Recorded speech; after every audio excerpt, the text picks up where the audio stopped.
ሄይ ዩ ጋይስ እንዴት ናችሁ? ዛሬ ደግሞ የምንሰራው ኦኒየን ሪንግ ነው። መጀመሪያ ሽንኩርታችንን በክብ እንከትፍና እንፈለፍለዋለን የከተፍነውን ሽንኩርት። ከዛ እንቁላል 3 እንቁላል ተጠቅሜያለሁ። ከዛ ፍርኖ ዱቄት ላይ የተለያዩ ቅመሞችን መጨመር ነው። ጋርሊክ ፓውደር፣ ቁንዶ በርበሬ ፓውደር እና ጨው ነው የተጠቀምኩት። ከዛ በደንብ አዋህድ ነው ዱቄቱና ቅመሞቹን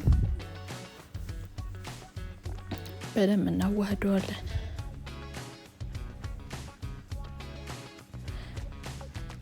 ከዛ በመቀጠል ሽንኩርታችንን እንቁላል ላይ ነው የምንጨምረው።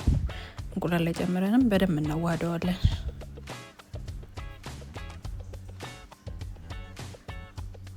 ከዛ እንቁላላችን ላይ ካዋሃድን በኋላ ዱቄቱ ላይ ቅድም ያዘጋጀነው ፍርኖ ዱቄት ላይ በደንብ እናዋህደዋለን።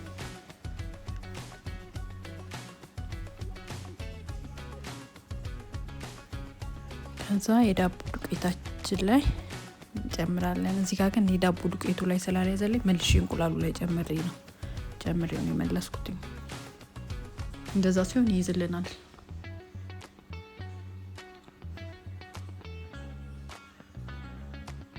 ያችሁ ቆንጆ ነው ይዞልናል እዚህ ጋር። ከዛ የጋለ ዘይት ላይ መጨመር ነው። ቀላል ነው። ሁላችሁም በየቤታችሁ ሞክሩት።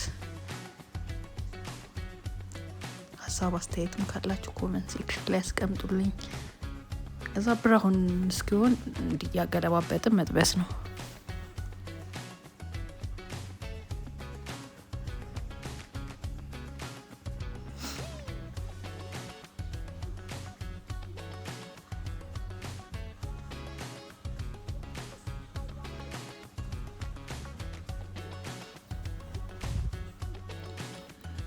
ሰብስክራይብ እና ላይክ እንዳይረሳ።